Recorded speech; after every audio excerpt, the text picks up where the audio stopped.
we now move on to this for me to give y'all my full Copa America preview because I talked about earlier the Argentina Copa Canada opening game tomorrow. The Copa America kicks off tomorrow. This is an exciting Copa America, and the fact that it's North and South America combined. We have 16 teams in a big competition going all across the U.S. So obviously, huge tournament coming up. Now I'm gonna just give y'all my thoughts on. I don't know how I want to do this, honestly. Okay, I'm gonna give y'all my top scorer, my player of the tournament, the team I think is gonna win the Copa America. So my Copa America champions, my player of the tournament, my team of the tournament, my golden boot, and goalkeeper of the tournament. I'm gonna start off with least to most important. So obviously the goalkeeper of the tournament, I'm gonna give it to Emiliano Martinez. I think they're gonna, Argentina are gonna have a lot of clean sheets because of how they defend as a unit. And Emiliano Martinez is a very, very good goalkeeper in general. Don't see him conceding much goals at this Copa. I keep saying European Championships at this Copa America. I think Alisson is also a contender, but Brazil's defense is a little bit weaker, and I think they can leak some goals, especially earlier on. Because I think they're gonna play really open against some of the worst teams, and I think that'll leave them space. I think when Brazil go up against some of the better teams, they'll naturally be a little bit more defensive, and I think that's gonna give them a good shot. But yeah, I think in my opinion, Emiliano Martinez gonna win that goalkeeper player of the tournament. I think my Copa America player of the tournament. No, I'm gonna go with my top goal scorer of the tournament. I think. I'm gonna go with Luis Diaz of Colombia. I think Luis Diaz is a brilliant player. He's a very, very talented player. He has the capacity to score plenty of goals, has talent. He's so direct and has such ability on the ball in terms of playing in tight spaces, having that sort of flair, just extreme talent. And let's be honest, he's Colombia's main hope in terms of the attack. He's gonna be, the main guy responsible, not just scoring goals for this Colombian national team, but also providing assists too and creating for his teammates with space that he can create by beating somebody one-on-one and then bringing a defender over and taking that space and then passing it around to somebody. He gives you a little bit of everything, and I think he's very, very important for this Colombian team. And this is a Colombian team that's very, very hot. They've been on a long unbeaten run. They play some excellent high fluid football, high intensity football, and they're going to create a lot of chances. And when they create a lot of chances, the main guy up top, he's going to get a lot of goals. And I think this is a chance for not his breakout tournament. He is 28 years old, so it's not really a breakout, but a chance that he really announces himself on that international scene, because this is the first time we're really seeing him at an international tournament, a big international tournament. He did play in the previous Copa America, which is a big international tournament. This is a little bit bigger in the fact that it's North America, South America combined, and it's on a bigger stage in my opinion. So I think Luis Diaz will be top scorer. I think Copa America player of the tournament.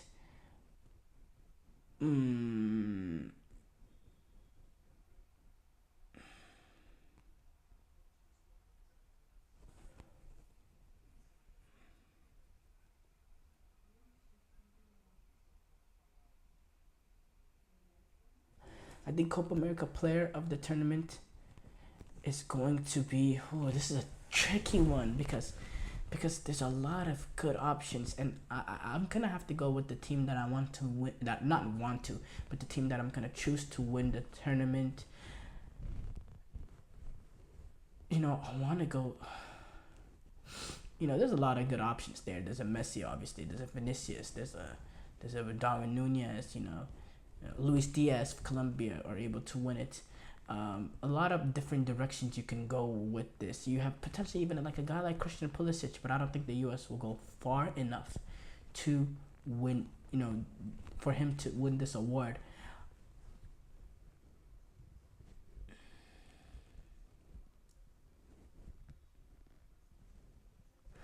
I'm going to go with Federico Valverde.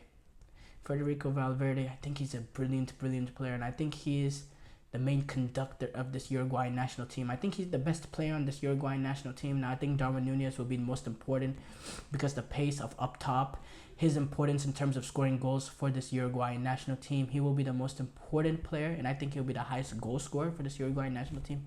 But in terms of Federico Valverde, the flexibility he has to play so many different roles for Uruguay, so many different things he's going to do. I think he's going to be the capacity he has to run into the box to score goals, his work rate to defend, to help the Uruguayan back line, the pressing that he provides in this Marcelo Bielsa system. I think he's going to be a perfect player. I think he's going to be all over the pitch just because of the way how Bielsa plays, and I think he's going to have his stamp on a lot of things Uruguay does in terms of going forward, in terms of defensively. I think he's really going to be such an important player, and I think a lot of people are going to see the value he brings in this tournament for Uruguay, and I think they're going to give him the player of the tournament because, in my opinion, he is the best player Uruguay has, which is a brilliant best player. So, again, and then that's why I have Uruguay winning this tournament. I don't have Argentina actually winning this Copa America. I think Argentina is a good team, and they're the best team at this Copa America, but I think eventually, they will be had by someone. Someone is going to take advantage of Argentina. You saw they showed a little bit of their weaknesses when they lost to Uruguay at home in Argentina. They lost to them in World Cup qualifying, so they showed that they could be had sometimes. Sometimes they just look a little lackluster in the attack, and defensively they could get caught out in transition if they're not playing that tight block that Argentina naturally always play under Lionel Scaloni. I think Marcelo Bielsa, in his ways of being a brilliant, brilliant manager, in terms of their high-intensity football, a lot of miles or a lot of kilometers that they're going to cover throughout the tournament just because of the style of play that they have. I think they're a really, really deadly team. And, yeah, Argentina obviously would be the same favorite. For me, I don't see this Brazil team winning Copa America, and the fact that they're just defensively, they're leaking goals in bad areas of the pitch, and then going forward, if you get the Vinicius and Rodrigo that you get at Real Madrid, if you get that at Brazil, and mostly talking about Vinicius, honestly, because he's had 30 caps for Brazil and only scored 3 goals. That's horrible when you see the form that he has for Barcelona, for Real Madrid. If Brazil is able to get that kind of Vinicius Jr., okay, that makes them a team that's very deadly in transition. That makes them a huge, huge outfit.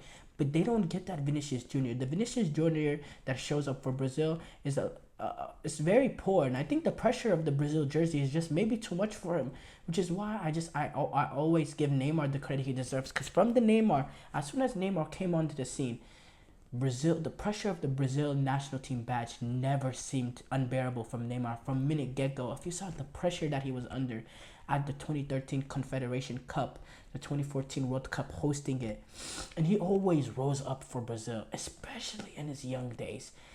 Vinicius does not give us that at all whatsoever, and in fact his performances are way worse for Brazil than what he is naturally as a player. So, yeah, I have to say I'm massively concerned for this Brazil team. I think the midfield is not as it's very solid in that it's a Premier League midfield, but defensively I think they could be had.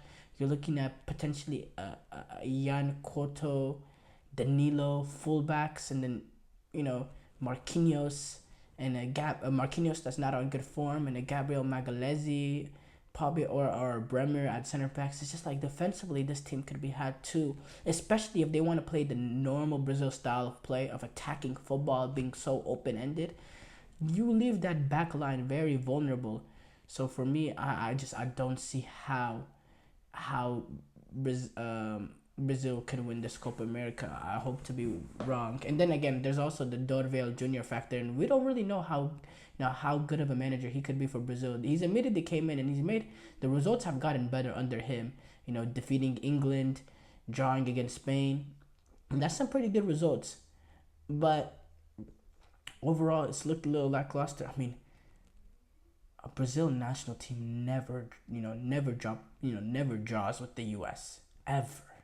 A Brazil national team will never ever draw against the U.S. Let's just get that out of the way. And that was a U.S. team that was reeling after getting 5-1 against Colombia. So yeah, I think major concern for Brazil.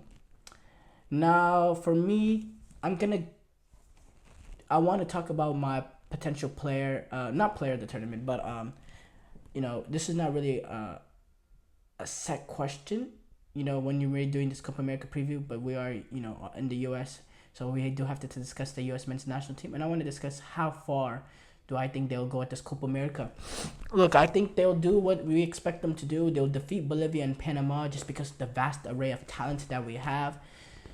And then against Uruguay, I don't think we're going to do enough to win the group. Whether we lose that game or draw and the goal differential be against us, we'll probably lose the game. And even if we draw, I don't think we'll be able to have a superior goal differential to Uruguay, and based on how we perform against Bolivia and Panama compared to how they perform against Bolivia and Panama. So whatever happens, I see us losing the group. And even if we're able to win the group and beat Uruguay in the process, okay, then, we could be cooking something in that first game in the round of 16. But I don't see that happening under Greg Berhalter, because Berhalter's not a good manager. And he's never been a quality of a manager that makes a team better than the sum of their parts. I think we'll do just what we're expected to do. We'll get past Bolivia and Panama in a very unimpressive fashion. And then we're going to play against Uruguay, and we're going to have a few moments of show good, but we're ultimately not going to do enough. And then we're going to take on either Brazil and Colombia in the round of 16 and get comfortably outclassed. I don't think we'll get 5-1 or anything, just like we did, that game in DC a week or so ago by Colombia. But we're definitely not going to move on past the round of 16 if we take on Brazil or Colombia. So yeah, I think round of 16 and one and done for the U.S. men's national team.